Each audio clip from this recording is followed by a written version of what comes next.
선거제 개혁과 공수처법 등의 신속 처리한 건 지정, 이른바 패스트트랙을 놓고 여야가 극한 대치를 이어가고 있습니다. 총선을 1년 앞두고 각 당의 복잡한 셈법으로 접점 없는 대치 국면의 전국 진단해보겠습니다.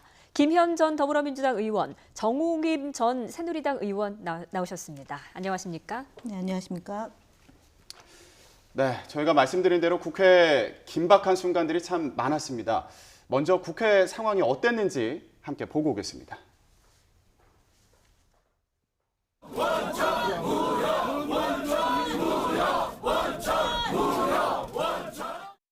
법사위원장 승낙도 안 받고 들어온 거는 불법 침입한 거야. 불법 침입한 거라니까. 의당 위에 국회의장이 경호권을 지금 보청에다 지금 발동을 하고 있는데 그걸 무시하고. 네, 그제 저녁부터 이 국회 상황이 참 전쟁터를 방불케 한다 이런 얘기들도 나오고 있는데 뭐 일부에서는 동물국회다 이런 표현을 쓰기도 합니다. 예, 이런 상황 어떻게 보셨습니까? 조금 전에 자막과 화면에 나왔는데 우우 소리가 나오니까 동물국회를 비유할 수는 있겠지만 사실은 그 표현은 제가 볼 땐 적절하지는 않다고 봅니다. 왜냐하면은 그러니까 이것이 왜 그러니까 이런 일이 벌어졌느냐를 봐야 되는 거 아니겠습니까? 선진화법이라는 것은 소수의 법안을 그러니까 그 보호하고요. 그다음에 몸싸움을 안 하는 국회를 만들기 위해서 2012년 5월에 이 법을 통과시켰습니다. 그리고 나서 국회는 사실은 몸싸움을 하지 않은 국회로 정착이 됐습니다. 그런데 자유한국당이 나경원 대표의 이 행동대장 그다음에 황교안 대표의 사주에 의해서 국회가 거의 자유한국당에서 난장판이 된 겁니다. 그렇기 때문에 지금 저희 더불어민주당이나 아니면 바른미래당 일부와 그다음에 정의당이나 민평당을 향해서 같이 싸잡아서 자유한국당의 이런 잘못된 정치 행위, 그 불법적 행위를 같은 동급으로 놓고 보는 단어가 아마 동물국회, 국회를 싸잡아서 동물국회라고 얘기하는데 제가 볼 때는 동의하기가 어렵고요. 자유한국당의 난장판, 불법 행위 이것에 대해서 준엄한 심판을 내려야 된다는 게 국민 여론의 다수이지 않을까 싶습니다. 네. 자유한국당의 불법 행위 때문에 국회가 난장판이 됐다 이렇게 평가해 주셨는데 정 의원님 어떻게 보셨습니까? 제가 18대 국회에서 의정 활동을 해가지고 그 동물국회라는 게 어떤 건지 정확히 아는 사람입니다. 저도 그 안에 있었고요. 그러면서 요번에 상황을 보면서 소위 이제 그걸 거울 이미지라 그러거든요. 미러 이미지. 그러니까 서로 공수만 바뀐 거지. 그때 행동이 그대로 그 재현된다라는 점에서 또 이러한 그 볼썽사나운 모습들을 여든 야든 보여준다는 점에서 굉장히 그 개탄스러운 생각이 들고요. 기본적으로 이 국회 선진화법이 만들어지기 전에 소위 그 민주주의의 주요 그 의결의 골자인 그 다수결 제도가 먹히지 않기 때문에 결국은 좀 합의로 해가지고선 대화와 협상과 타협을 하자는 취지에서 선진화법이 만들어진 것인데 결국 이 선진화법이 있음에도 불구하고 과연 대화와 타협과 협상과 설득이 있었는가? 그리고 이 과정에서 이제 몇몇 그 변곡점이 있거든요. 그 가장 그 첫 번째 변곡점이라 한다면 이제 사보임 을 이제 그 신청을 하고 국회의원 본인의 의사와 상관없이 또 그런 과정에서 의장이 이 사보임을 허가하는 것이 과연 법적으로 타당했는 것서부터 이제 그 발단이 돼서 지금의 상황까지 왔는데 네. 이 과정에서 여야 모두 극한 언어와 행동을 그대로 하지 않습니까? 저는 여기서 자유한국당이 잘못했다, 뭐 민주당이 잘못했다 이러한 그 소위 논쟁을 벌이는 자체도 그 보시는 시청자분들께 굉장히 민망한 일이라고 생각을 하고요. 어떤 일이든 이 문제가 좀 성숙한 국회의원의 모습을 보이지 않았다는 점에서는 상당히 유감스럽습니다. 제가 한마디 덧붙이면 지난번 이제 그 야당에서 뭐 대통령에 대해서 정말 막말을 했는데요. 이번에 나경원 대표의 행동은 바른미래당의 전 유승민 대표의 대변인 격으로 활동했다라고 규정하겠습니다. 네. 어떤 면에서 그렇게? 그러니까 오신환 의원의 사보임은 바른미래당에서 결정하는 거고 바른미래당에서 결정한 것은 국회의장이 형식적으로 절차를 밟는 겁니다. 사보임에 대해서. 그래서 오신환 대표가 패스트트랙을 반대하니까 당연히 바른미래당은 패스트트랙을 상정하도록 당론으로 결정을 했기 때문에 네. 반대하는 사람을 그 상임위에 그 특별위원회에 둘 수는 없는 거 아닙니까? 그다음에 권은희 의원은 회의를 하다가 뛰쳐나갔습니다. 그렇기 때문에 당연히 그 원내를 책임지고 있는 원내대표는 원활한 그 회의 진행을 위해서 그 회의에 협조할 수 있는 의원으로 사보임하는 겁니다. 근데 그것을 반대하기 위해서 불법적으로 지금 패스트트랙을 상정하는 것을 막기 위해서 그 선진화법을 위반하고 보좌관들을 앞세우고 의원들이 뭐 최입의 의원을 11명의 국회의원들이 감금을 하고요. 그다음에 그 의사국의 집기를 파손하고 그다음에 팩스로 들어온 공문서를 손괴를 하고 이런 식의 그 의원들의 불법적 행위가 있었습니다. 그 불법적 행위에 대해서 자제를 요청을 해야 되는데 나경원 의원은 외로 부추기고 한교안 대표도 불법 행위를 그건 불법 행위가 아니라 더 적극적으로 싸워야 된다라고 또 얘기를 하고 이런 마당이 됩니다. 그래서 결국은 바른미래당 결정을 왜 자유한국당이 개입하는지 이해할 수 없는 상황입니다. 네, 말씀해 주신 것처럼 한국당은 일단 국회법 위반이다라고 주장을 하고 있고 그 밖에 여야 사당은 원내대표의 사보임 요청과 관련한 것은 그동안의 관행이었다라고 주장을 하고 있습니다. 자, 일단 한국당은 불법이라고 주장을 하고 있는데 네. 과거에도 김연아 의원의 사보임을 추진하지 않았었습니까? 바로 그겁니다. 그랬을 때 당시 국회의장이 정세균 국회의장께서 이거는 국회의원의 양심과 관련한 문제라서 그리고 임시 회의 중에 그렇게 그 사보임을 할 수 없다라는 그 원칙에 의해서 결국은 김연아 의원이 그냥 그 상임위원의 그 직을 유지했던 것으로 제가 기억을 하고 있습니다. 그것뿐만이 아니라 정세균 의장께서는 그 당시에 그 최순실 사건과 관련한 그 특검과 관련해서도 특검 연장하자라는 그런 국회의 목소리가 있었음에도 불구하고 그것에 대해서 그 직권 상정하지 않고 그 합의 정신에 대해서 강조했던 적이 있었거든요. 바로 그런 부분입니다. 그렇기 때문에 요번에 그 48조 6항에 의거하여 그 사보임을 이제 허가하는 것처럼 그 주장들을 하지만 실제로 그 내용을 보면은 위원이 질병이 있거나 또는 특별한 사유가 질병 등 특별한 사유가 있을 때 이렇게 나오거든요. 의장이 허가할 수 있다. 그러니까 위원의도 아니고 위원이로 되어 있고 또 바로 이 지금 말한 김현아 의원입니까? 그러한 그 관례에도 있었고 또 그 전에 김홍신 의원이 과거에 그 사보임을 당해가지고선 소위 이제 헌법재판소에 그 문제에 대해서 제소를 한 적이 있었는데 그때하고 또 경우가 다른 것이 뭐냐면 그 당시는 김홍신 의원이 당론이었음에도 불구하고 사보임 됐다는 이유로 헌법에 제소를 했으나 이유 없다라는 그런 결론이 내려졌거든요. 그러면서 바로 그러한 김홍신 의원의 사례 때문에 그 사보임이라는 것이 임시회의 중에 할 수 없다라는 법이 만들어진 겁니다. 그러니까 이렇게 볼 때 국회법 48조 6항과 반하여 국회의장이 허가를 내렸다는 자유한국당의 주장은 그 일리가 있다라고 보고요. 그다음에 조금 전에 그 자유한국당의 불법 행위에 대해서 많은 말씀을 하시면서 야당에서 대통령에게 막말을 했다 그러셨는데 아마 그 대변인 얘기 말씀하시는 건가요? 특정하지는 않았습니다. 여러 막말이 있습니다. 여러 막말인데 그 막말을 하면서 그 대통령을 향해서 그렇게 얘기했다 그렇게 말씀을 하시는데 이거는 물론 이 주제와는 다른 문제지만 그 자유한국당의 원내대표도 그렇고 또 당대표도 대통령이 그 김정은의 대변인이냐 이런 말을 저는 그 얘기 안 한 했습니다. 적은 네. 있었거든요. 어쨌든 막말이라고 하니까. 탄핵도 주장하고 그런데 있고 야당에서 네. 하는 막말에 대해서는 그렇게 지금 전혀 주제와 관련되지 않았음에도 말씀을 하시면서 그 북한의 김정은이 저 얘기 안 대통령에 했다니까요. 대해서 앵커님께서 오지�ab에 진행을 대해서 알겠습니다. 왜냐하면 제가 말씀하신 특정하지 거에 않았습니다. 대해서 왜 왜냐하면 한마디도 안 잠깐만요. 그다음에 이거는 요번에 분명히 얘기가 얘기하셔야 됩니다. 제 얘기가 네. 아직 안 끝났는데요. 아니, 특정하지 않은 요번에 얘기를 왜 그 끄집어냅니까? 자유한국당이 지금 특정하지 않았는데 왜 야당이 무슨 대통령에게 막말했다는 요번에 막말해서 이런 지금 주제 알겠습니다. 대통령을 네. 독재라고 얘기했고요 이번에. 그다음에 대통령을 요 독재라고 얘기를 했고 대통령을 말씀드려야 탄핵시켜야 된다고 되겠는데요.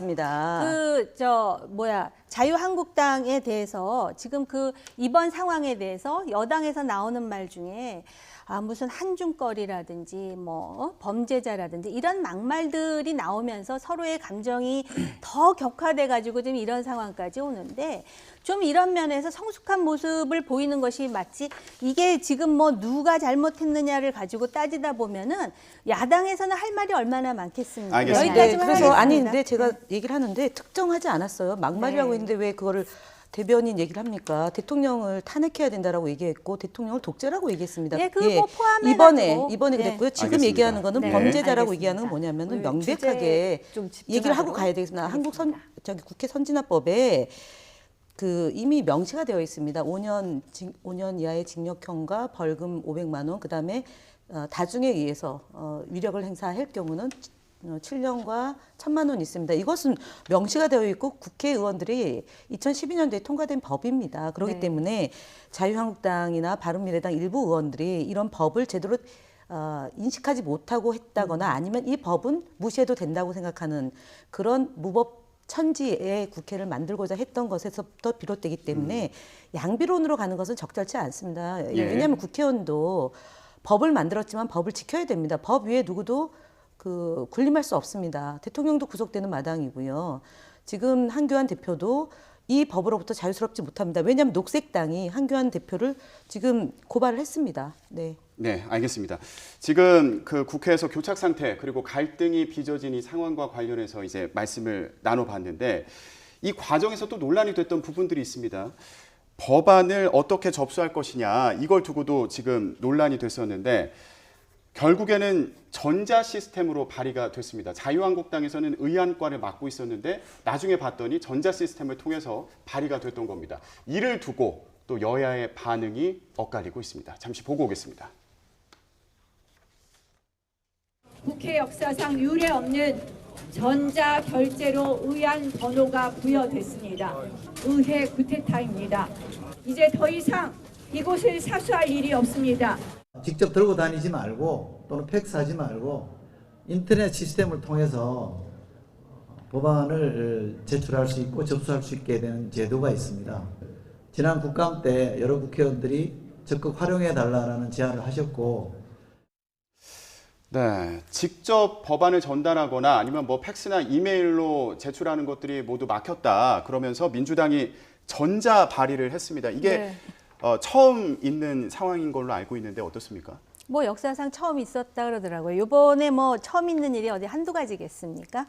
그런데 전자 그 발의를 했다 그래서 이게 저는 불법이라고 보이지는 않습니다. 네. 왜냐하면 이게 2005년인가요? 4년부터 이 제도가 있었는데 국회의원들이 이 디지털 사용하지 않고 아날로그로 그냥 가서 직접 그 의안과에다가 제출을 했기 때문에 잘 몰랐던 것이고 또 어떻게 보면은 이 서로 이렇게 이제 그 육탄전을 벌이고 정말 그 입에 담을 수 없는 말을 하는 과정에서 이런 표현이 맞을지는 모르겠지만 1년에 그 방을 지키고 있다 허를 찔린 거는 맞습니다. 근데 저는 강조하고 싶은 건 뭐냐면은 이 대한민국이 어쨌든 법치 아닙니까? 그러니까 법대로 하는 것에 대해서 문제를 정치권에서는 제기할 수 있지만 결국 나중에 이걸 판단하는 것은 역시 법에 의해서 해야 된다라고 생각을 합니다. 네. 네. 그런데 이거 지금 전자 발의 자체가 법에 저촉되는 건 아니다 이렇게 평가를 하셨고 실제로 법으로도 이제 가능한 상황인데 의회 쿠데타다 뭐 이런 반응까지 나오고 있는 상황입니다. 이건 제가 어떻게 볼 때는 보시나요? 나경원 원내대표가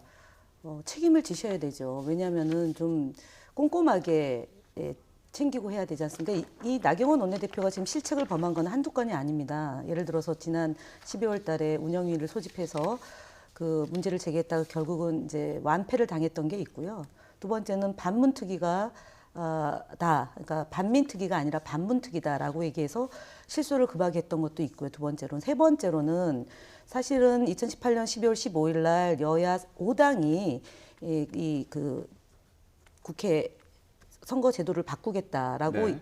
합의를 하지 않았습니까? 그러고 나서 내놓는 말이 의원 정수 10% 줄이고 비례대표 없애겠다라는 실책을 또 범했습니다. 이 네 번째. 근데 이번의 경우에 그 의안가를 점거를 하고 그다음에 국회의원들을 정말 이 몸싸움을 하게 만들고 이렇게 한 것은 굉장히 선진화법에 결정적으로 위배되는데 이것에 대해서 꼼꼼히 보지 않았다라는 점이고요. 마지막으로 전자결제 시스템이 있는 거를 몰랐던 거죠. 솔직히 말하면. 모르고 저희가 마지막 수단을 그걸 쓴 걸 가지고 의회 쿠데타라고 얘기하는 것은 이거는 그야말로 쿠데타를 일으켜서 그 만들어진 정권의 후예들 아닙니까? 5.16 쿠데타, 그다음에 5.18 그러니까 총칼로 탄압해서 국민들을 정말 죽음으로 내몰아서 된 전두환 정권의 후예들이잖아요. 그러니까 입에 나오는 말이 독재가 쿠데타입니다. 자신들이 군사 독재를 했고 쿠데타를 일으켜서 만든 정권이기 때문에 본인들이 했던 방식을 그대로 답습하는 건데 의회 쿠데타가 아닙니다. 의회 민주주의입니다. 그리고 지금 헌법을 뭐 지금 안 지키고 있다고 얘기하는 건데 헌법을 준수하는 겁니다. 비례성을 강조하는 것은 헌법을 준수하는 거고 연동형 비례대표제는 바로 그 연장입니다. 그래서 나경원 의원의 이 발언은 독재의 후예인 그 세력들이 하는 말에 이 습관성으로 나오는 거다라고 네. 주장하겠습니다. 지금 선거제 개편안과 관련해서 이제 뒤에서 저희가 좀 더 구체적으로 얘기를 해보도록 하고 지금 시청자 여러분들 같은 경우에는 이 부분이 궁금할 것 같아요. 지금 계속 뭐 육탄전이 벌어지고 있고 의안과를 이제 막고 있는 상황이었는데 결국 뭐 전자결제 시스템으로 그 법안을 제출하고 이런 과정에서 뭐 대화의 창구는 없는 거냐? 그리고 뭔가 그 자유한국당과 그리고 민주당 사이에 계속 접촉을 해서 얘기할 수 있는 방법은 없는 거냐? 이걸 또 궁금해하시는 분들도 계실 것 같거든요. 아니요, 수도 없이 했죠. 여야 원내대표의 회동도 있었고, 그다음에 수석 부대표들 간의 회동도 있었고, 근데 자유한국당은 이 연동형 비례대표제에 대해서 결사 반대, 그다음에 공수처에 대해서는 반대 입장을 당론으로 정했지 않습니까? 그렇기 때문에 그런 대화의 장에 나와서 우리는 못한다라고 했기 때문에 일정이 있는 거 아닙니까? 내년 총선이 4월 15일 날 있고 패스트트랙이라는 것은 최장 333일이라는 그 기간이 있기 때문에 4월 25일까지 상정을 해야지만 330일 안에 총선을 치를 수 있는 거 아니에요? 그러니까 그런 제도를 바꾸는 것이 기간이 필요하기 때문에 여야가 합의해야 되는 건데 그 합의에 스스로 패싱한 거죠, 자유한국당이. 네, 그런데 국민들은 지금 왜 이렇게 극렬하게 싸우는지, 싸우는 이유나 알자라는 것들을 많은 국민께서 궁금해하고 있습니다. 자유한국당이 이렇게 극렬하게 반대를 하는 건 선거제 개정안이 통과되면 큰 피해를 입게 된다는 건데 구체적으로 어떤 피해를 입게 된다는 겁니까? 우선 지금 발언하신 가운데 뭐 그 독재의 후예다, 전두환의 후예다 뭐 이런 말씀을 하시는데 지금 자유한국당은 뭐 지금 그 국회에서 일어나는 부분에 대해서 저는 법대로 하시라고 분명히 전제로 말씀을 드렸고요. 그 당은 민주화의 그 주인공이었던 YS계에도 포함되어 있는 자유한국당입니다. 그렇기 때문에 민주화와 산업화의 그 후예들인 데다가 그리고 대한민국의 지금 현 집권 당과 그다음에 정권에 대해서 상당히 비판적인 사람들이 그 제1야당으로 뽑아준 정당에 대해서 바로 그런 식의 발언을 하기 때문에 지금 왜 싸우느냐, 출구가 없느냐에 대해서 질문하시고 싶은데 그 출구가 안 나오는 게 바로 그런 부분이라는 거를 우선 지적을 하고요. 그다음에 지금 이 선진화법이 왜 나오게 됐느냐? 그럼 그 전에는 전부 악법들이라서 야당에서 몸싸움을 하고선 그런 일이 벌어졌느냐? 그건 아니거든요. 1997년 이래 노동법을 통과시키려고 했던 당시 김영삼 정부에서부터 시작해서 야당이 다수결로 되지 않으면 결국은 이런 몸싸움이 시작이 됐고 그러니까 그 몸싸움을 하다 못해서 결국은 날치기라는 오명을 뒤집어 쓰면서 법을 통과시키는 그런 나쁜 사례가 우리 한국 정치사에 있었습니다. 그렇기 때문에 이걸 막기 위해서 선진화법을 한 거는 결국은 좀 합의를 해서 해라. 그런 건데 과연 그러면은 연동형 비례대표제라는 선거법이라든지 또는 그 지금 사개특위에서 통과시키려고 하는 공수처법이라든지 또는 검경 수사권 조정이라는 게 그렇게 패스트 트랙에 담아야 될 정도로 아주 시급을 요하는 것이냐. 이게 그 제1야당인 그리고 보수로부터 지지를 받는 그 정당을 배제하면서까지 이걸 해야 되는 것이냐라는 문제의식이 그런 식으로 폭발적으로 나왔다라고 생각을 하고요. 그다음에 연동형 비례대표제를 하면 과연 자유한국당에 불리한 것인가? 그건 아무도 모릅니다. 지금 현재 상황에서 그렇지만 대한민국 정치가 한 달 후가 다르고 세 달 후가 다르고 1년 후가 다르기 때문에 오히려 나중에 연동형 비례대표제로 해서 보수 쪽 정당이 훨씬 유리할 수도 있는 것이죠. 그리고 지금 연동형 비례대표제에 대해서 바른미래당도 그렇고 자유한국당의 일부 의원도 지금 이거 자체가 나쁘다라고 주장하는 사람들도 있겠지만 지금 이 절차 그리고 합의 과정을 무시하고 일방적으로 독주를 하는 집권당 포함하여 지금 그 당들에 대해서 지금 비난을 하는 것이고요. 그다음에 공수처법만 해도 그랬습니다. 고위공직자 뭐 범죄 수사처로 해가지고선 이거를 지금 의안에 올리려고 그러는데 사실 그 전에 뭐 상설특검법이라든지 특별감찰관제도라든지 김영란법이 없어서 이런 일이 벌어집니까? 그러니까 그런 것과 관련해서 문제의식은 다 가지고 있습니다. 지금 그 검경의 그런 어떤 독주라든지 그런 그 기관 권력을 어떻게 그러면 견제할 것인가?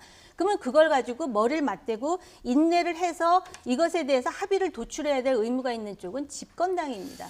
네. 그래서 의원님, 제가- 근데 예, 잠시만요. 근데 아까 이제 김 의원님 말씀을 들어보면 그동안에 충분히 협의할 시간이 있었다 이렇게 지적을 했었는데 그동안의 과정 어떻게 평가하시나요? 그동안의 과정에서 이런 이야기들 저는 사실 자유한국당 소속은 아니지만 그 이제 연동형 비례대표제를 하자면 권력구조 개편과 같이 해야 되는 것이 아니냐라는 것이 그 지금 자유한국당의 입장입니다. 그러니까 같이 논의하면 하겠다라는 것이 자유한국당의 입장이라고 하는 것인데 그거 자체는 일리가 있습니다. 왜냐하면 연동형 비례대표제를 하면은 굉장히 군소 정당들이 이제 국회에 진입을 하게 되고 또 그것이 비례성과 등가성이라든지 대표성을 확보해주는 측면이 있는가 하면은 이제는 다수당이 뭔가 정책을 실현하기 위해서는 소수당의 요구를 다 들어줘야 되는 그런 또 문제점도 있고 과연 그것이 국민이 요구하는 것인가라는 것에 대한 문제점이 있거든요. 그래서 제가 알기로는 자유한국당에서는 연동형 비례대표제의 논의는 권력구조 개편에 대한 논의와 같이 하자라고 하는 것으로 제가 알고 있고요. 그 부분이 잘 안 되면서 연동형 비례대표제만 올라가다 보니까 이러한 사달이 벌어진 게 아닌가 저는 그렇게 판단하고 있습니다. 네. 그 국민들이 모른다고 하지만 국민들이 아십니다. 왜냐하면 공수처를 설치해야 된다는 국민 여론이 65%입니다. 이 공수처가 그동안 지지부진하다가 갑자기 여론의 각광을 받게 된 이유가 다 아시잖아요. 버닝썬 사건, 그다음에 김학의 전 차관 사건, 그다음에 장자연 리스트 사건. 이 지난 정부에서 검찰과 경찰과 청와대가 권력이 개입돼 있을 때 얼마나 제대로 수사를 했느냐.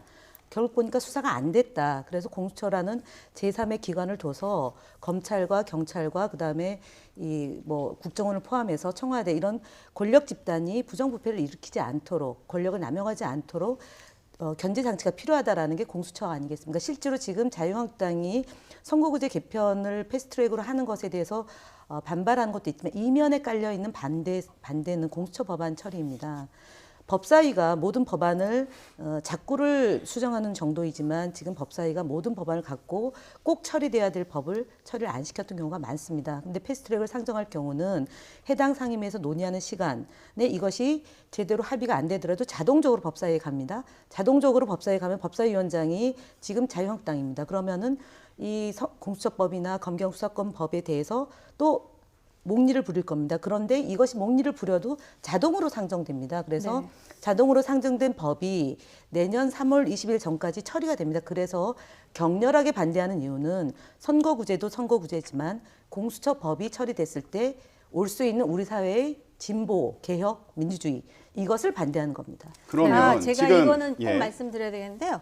고위공직자 뭐 그게 비리가 됐든 범죄가 됐든 수사처를 만드는 기본 취지에 반대하는 정치인은 아마 없을 겁니다. 근데 있습니다. 이게 무슨 문제가 되냐면은 일단 그 요번에 그 올라간 안을 보면은 기소권과 수사권이 분리돼 있어가지고 네. 특히 뭐 국회의원이라든지 대통령 친인척이라든지 이런 고위공직자에 대해서는 기소권이 없습니다. 네. 그러면 과연 기소권도 없는데 수사를 열심히 하겠느냐. 그리고 수사라는 것이 굉장히 전문적인 기법을 필요로 하는데 과연 거기서 그 검찰 기본적으로 수사를 했던 전문가들이 대량 빠진 상황에서 그게 가능하냐나 이런 기술적인 문제는 차치하고라도 과거에 박근혜 정부 때 상설특검법이라는 것이 통과됐습니다. 그때 야당이 왜 반대를 했느냐?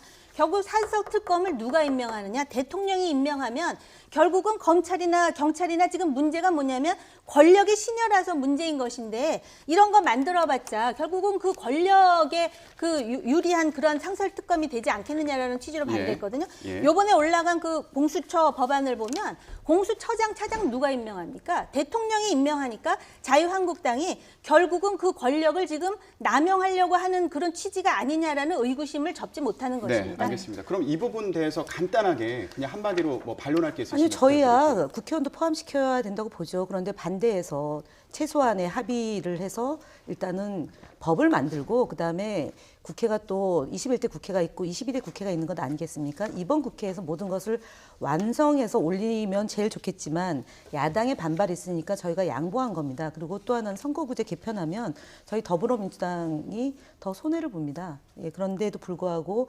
국민의 여망인 공수처법을 반드시 문재인 정부의 공약사항이기도 하고요. 나라다운 나라를 만들기 위한 그런 국민의 뜻을 받들기 위해서 공수처법을 패스트트랙으로 상정한 겁니다. 그래서 네. 공수처법을 만들려면 권력과 철저히 독립되어 해야 하는데도 불구하고 그게 안 돼 있다라는 게 문제고요. 돼 있습니다. 지금 그 대통령 공약사항이라 해서 밀어붙이는 이유는 경제도 어렵고 민생도 안 되고 되는 게 하나도 없고 남북관계도 안 되니까 이걸 공약사항이라고 밀어붙이려는 게 아니냐라는 것이 야당의 문제의식입니다. 네, 네, 그러면 알겠습니다. 여기서 한 가지만 더 여쭤볼게요. 그러면 왜 이걸 지금 이렇게 처리를 해야 되느냐라는 질문을 또 할 수 있어 보이는데 아까 정 의원님도 그런 부분을 지적을 했고요. 말씀대로 간단히 말씀하신다면. 20대 국회에서 한 게 뭐냐. 심판을 받을 거 아닙니까? 그러면은 내년 총선에 예를 들면 자유한국당은 우리는 반대했다. 공수처 반대했고 선거구제 반대했다. 여러분 표를 찍어 주십시오라고 얘기할 것이고요.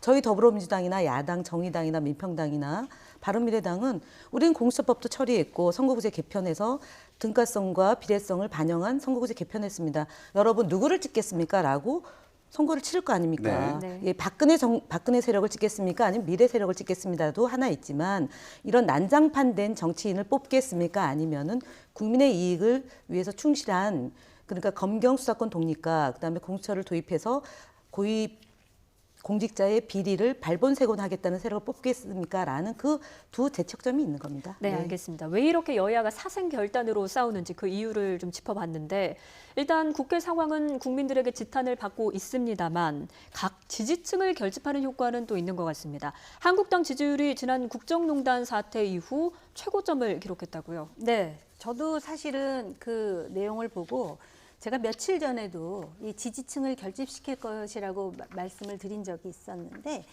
이거는 어떻게 보면은 대한민국 정치의 현 주소라고 보여집니다. 그러니까 대한민국의 이 소위 이제 그 남북 관계라든지 경제라든지 이런 문제에 대해서 어떤 상식적으로 이 문제에 대해서 어떤 정책이 추진되기를 원하고 지금 그 자기의 삶이 나아지기를 원하는 사람들이 있지 않겠습니까? 그런 사람들은 사실은 지금 국회에서 아까 말씀하셨듯이 도대체 뭐 때문에 싸우느냐라는 문제의식을 가지고 있지만 이런 상황이 벌어졌을 때 대한야당, 견제야당 그리고 대한정당으로서 자유한국당 외에 대안이 없지 않느냐라는 부분도 있을 것이고 기존의 보수적인 그런 그 이념 그 정향을 갖고 있다가 요번에 이제 이런 그런 그 진영이 그 분명해지면서 이제는 완전히 피아 구분을 하는 것인데 저는 솔직히 자유한국당의 지지율이 올라가고 또 뭐 민주당은 민주당대로 지지율이 올라간다는데 이게 과연 정치 발전인지에 대해서는 우리가 좀 곱씹어볼 대목은 있다고 보여집니다. 네, 김 의원님도 네, 마지막으로 한 이번에 말씀 그러니까 여론조사 3호24 나왔지만 내일에 선거가 있다면 누구를 찍겠습니까 하는 설문도 있습니다. 거기에 보면 저희 더불어민주당이 36이고 한국당이 24, 정의당이 10, 바른미래당이 6, 평화당이 1입니다. 결국은 지금 격렬하게 붙어서 마치 내일이 없는 것처럼 보여지는 국회도 결국 어떤 세력으로 향해서 그러니까 지지를 모아낼 거냐. 평화를 위한 오늘이 4월 27일 1주년 되는 해 아닙니까? 예. 평화가 경제다라고 얘기하고 대한민국 국민들은 남북관계가 개선돼서 평화로운 나라가 되는 걸 좋아합니다. 그다음에 경제가 풀리길 또 좋아합니다. 일자리가 많이 만들어지길 좋아합니다. 그리고 권력에 의해서 남용되는 사례가 없으면 좋아합니다. 그리고 군림하는 사람이 없어야 됩니다. 부정부패와 적폐로 인해서 희생당하는 사람이 없어야 됩니다. 억울하게 죽는 사람이 없어야 됩니다. 그래서 좋은 나라를 만들어야 되기 때문에 저희 더불어민주당을 찍겠다는 여론이 36%고 자유한국당이 24%입니다. 결국은 이 연동형 비례대표제는 이런 등가성과 비례성을 반영하자라는 것도 있지만 소선거 제도를 바뀌지 않는 한은 이 표심이 그대로 반영이 된다고 본다면 자유한국당이 현재 이런 국회를 마비시키고 그 집단으로 인한 불법 행위를 하는 것이 국민들로부터 제대로 된 평가는 받지 못한다라고 봅니다. 네, 알겠습니다. 지금 국회 상황이 미치는 영향, 이 파장이 거셉니다. 앞으로 어떻게 전개될지 계속 지켜봐야겠습니다. 오늘 말씀 여기까지 듣겠습니다. 두 분 고맙습니다.